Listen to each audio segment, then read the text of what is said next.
Abaaruhu waa aafooyin dabiici ah oo Alle Subxaanahu wa Tacaala keeno waqtigan dalkeena waxaa ka jira abaaro daran.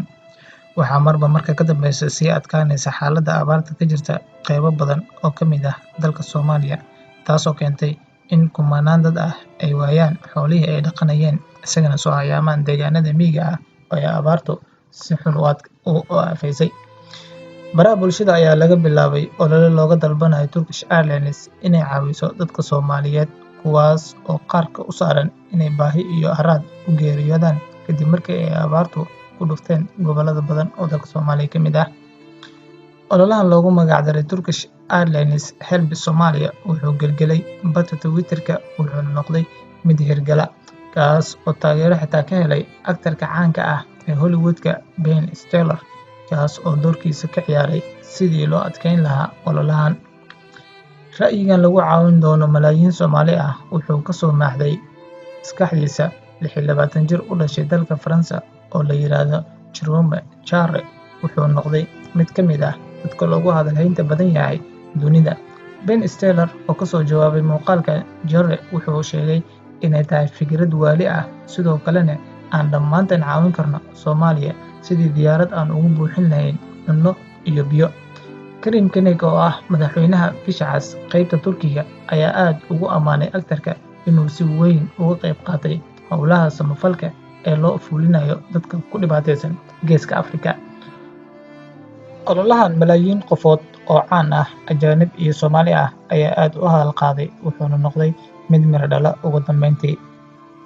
Jerome Jare muuqaalkiisii ugu horreeyay ayuu wax walba ku caddeeyay, wuxuuna qiray inuu aad ugu qiirooday dhimashada gabar 6 jir ah oo u geeriyootay haraad iyo oon kadib markii ay hooyadeed ku weelisay safar biyo raadin ah oo ku qaaday fogaandhan 90 mayl. Jare wuxuu muuqaalkaas fariin ugu gudbiyay Turkish Airlines kana codsaday inay jawaab soo siiso. Jerome Jare waxaa ololahan ku weeliyay oo kasii gacan siiyay sidii uu codka meel dheer u gaari lahaa Casey Neistat oo ah filim sameeye, sidoo kalena ah mid ka mid ah dadka caanka ka ah YouTube, iyo aktarka caanka ah Ben Stiller. Turkish Airlines waa ay ka soo jawaabtay codsigii uu bilaabay Jare ee aadka u qabsaday baraha bulshada, waxayna barteeda Twitter-ka ku soo qoreen, waan jecelnahay Soomaaliya, waan helnay baaqii duulimaad ee micnaha ku fadhiyay. Turkish Airlines waxay samayn doontaa hal safar oo ay raashin ku geynayso Soomaaliya, waxaana lagu qiyaasay raashinkaas 60 tan. Diyaaradda Turkish Airlines waxay samayn doontaa duulimaad toos ah Istanbul to Muqdisho iyadoo sida xadadka 60 tan oo raashin ah si loo gaarsiiyo dadka Soomaaliyeed ee ku dhibaataysan gobollada dalka, waxayna imaan doontaa 27 Maarso. Waxaa suuragal ah inay timaado diyaarad labaad oo aan qorshaheeda weli la dejin.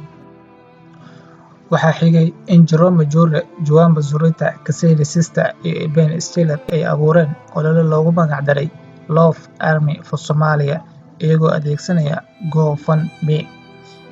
Hamiga ololahan waa in $1 milyan lagu ururiyo 10 maalmood gudahood, wuxuuna durbo kor u sii dhaafay $200,000.